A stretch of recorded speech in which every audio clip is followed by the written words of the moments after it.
Hello and welcome to Route 99. This is DPM 84. We have a set of VA questions here.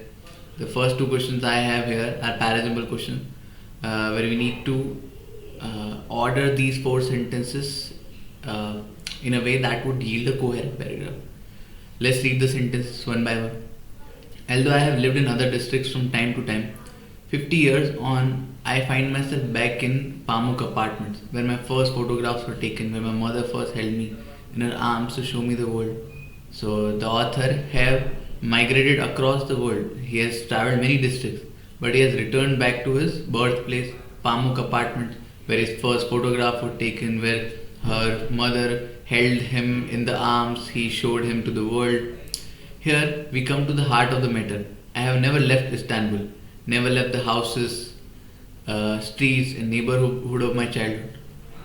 But we live in an age defined by mass migration and creative immigrants, and so I'm sometimes hard pressed to explain why I have stayed not only in the same place but the same building. But author is saying that we live in an age where migration is very common, and creative migration is very common.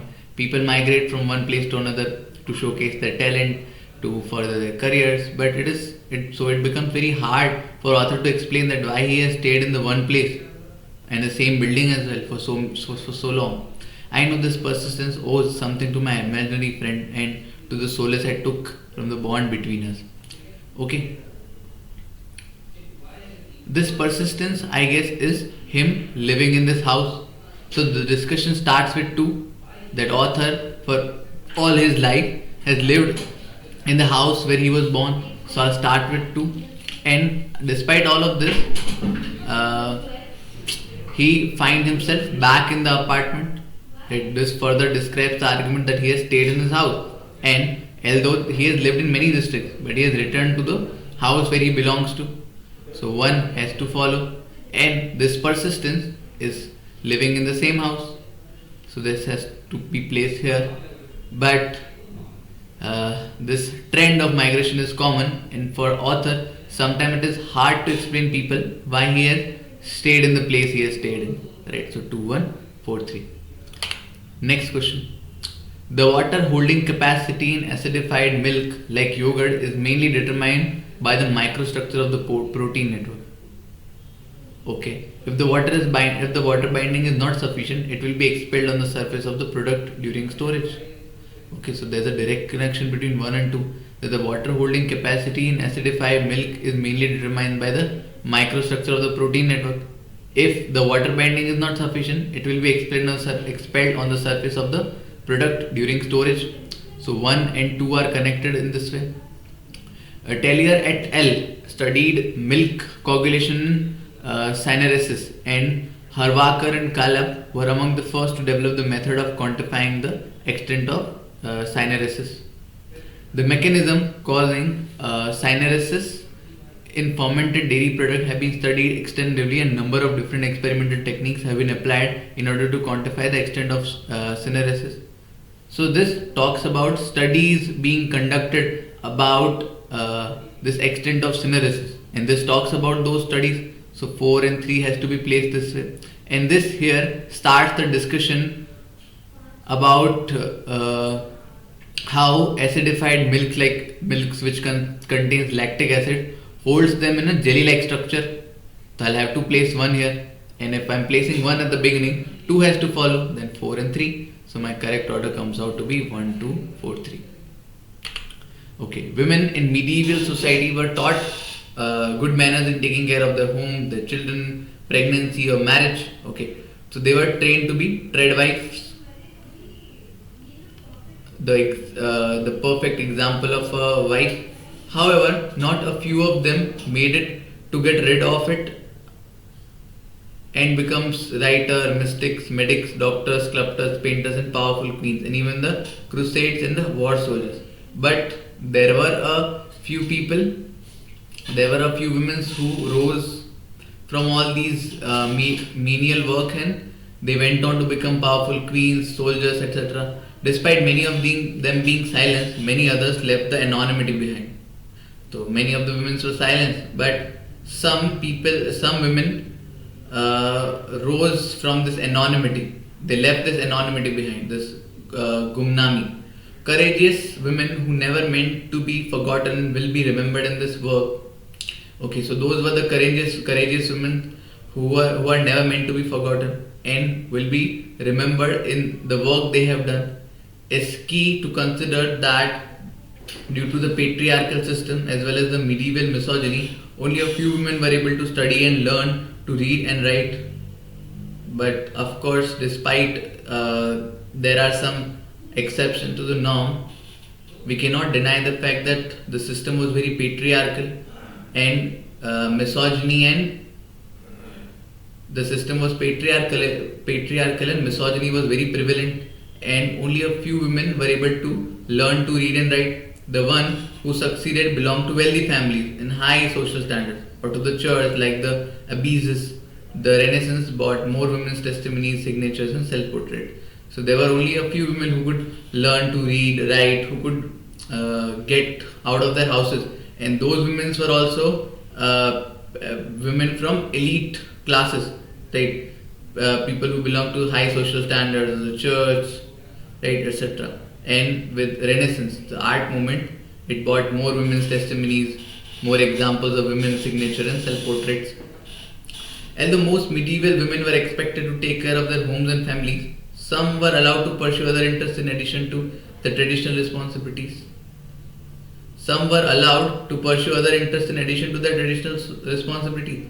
This does not talks about the point of social standards. Women, only these women were allowed. It does not talk about the medieval misogyny, patriarchal system. This highly disaligns with the tone of the passage. So this is not my summary. The patriarchal system and misogyny made life difficult for women during Middle Ages. Okay, correct. However, a select few women were able to achieve success in a variety of fields, although this does not mention this high social standards, church, etc. It says that a select few women were able to achieve success. So although this is rather a little abstract, but this seems a better summary over this. But because it at least consider all the points, it goes in the flow of the passage that patriarchal society and misogyny made life difficult for women during the Middle Ages. They could not learn, read, write. They were binded to their homely duties.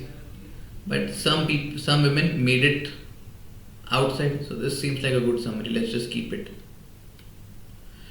Due to the restriction placed on women by society during the Middle Ages, women could only achieve success if they come from the wealthy families or were affiliated with the churches.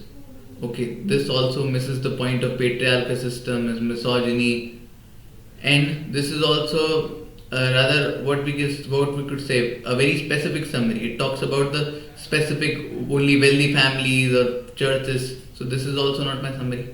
The Renaissance opened up. So this centers the whole discussion about Renaissance.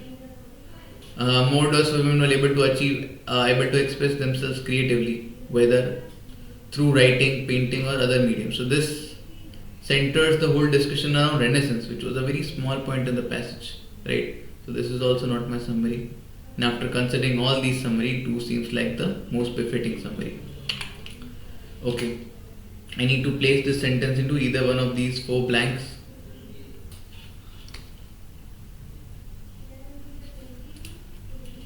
Okay. Animals learn important skills from each other, including what to eat, where to find it, how to recognize and escape predators, and which migratory pathways to take through their environments. Okay. Dash genes and culture are both inheritance systems that transfer information from between organisms and generate phenotypic change. Okay. So I don't see a point of putting it here, because this starts the discussion about how genes and culture both affect the transmission of information and generate phenotypic change. Phenotypic change, I have heard about phenotypes. What is phenotypes? The signals organisms leave behind them, the clues they leave behind them for their groups to follow. Social learning is the key ingredient of culture. Okay, so genes and culture, they affect the transmission of information, and These social learning is the key ingredient of culture. Dash these cultural adaptation. Which cultural adaptation? These cultural adaptation. That they learn what to eat. This is a cultural adaptation. They adapt from their culture, their peers. So this seems like 2 is my correct option. Let's just read other option. Affect population structure as well as the physical and social environment that elicit genetic evolution. Thus, cultural behavior may select for particular functional genes. So this seems like a good conclusion of it, placed here with others. So there's no gap between these 2 sentences. So 3 is not my option.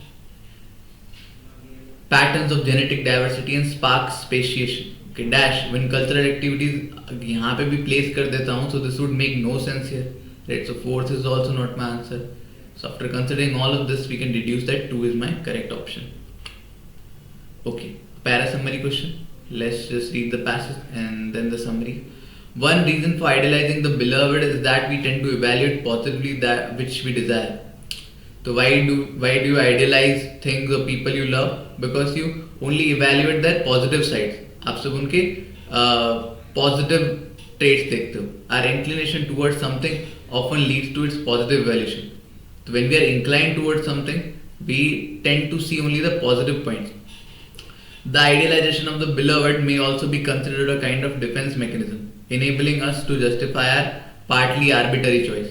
So this is also sort of a defense mechanism, that we idealize the people we love or the things we love because we are not sure why did we made that choice. The choice is arbitrary. So by defending it, by only listing out its positive traits, we defend our choices. A similar defense mechanism is typical of people who have recently bought a new car and subsequently spend a lot of time reading its advertisement and avoid reading those for the other cars they might have bought instead. तो author ने यहाँ पे एक example दिया है कि similar defence mechanism आपको उन लोगों में देखने मिलेगा जिन्होंने अभी रिसेंटली एक कार ली and they tend to see the advertisement of that particular car over and over and they ignore the advertisements of the car they could have bought it, they might have bought it. Okay, let's read the option. The process of idealization of the beloved is not related to our arbitrary choices. It is not related to our arbitrary choices. It is related to our arbitrary choices. We sometimes idealize them as a form of defense mechanism. So this is surely not my answer. The idealization of the beloved is always a conscious choice that people make to justify their purchases, including new cars. Is it always a conscious choice? Has author said that it's a conscious choice? No. It is a tendency, right? It is not a conscious choice, but rather subconscious. And even if it is, author has never mentioned whether it is a conscious choice or not. People who buy new cars never read advertisement for other cars and only focus on the advertisement for their new car. So this is only a specific example from the passage, right? So this cannot be my summary, just an example.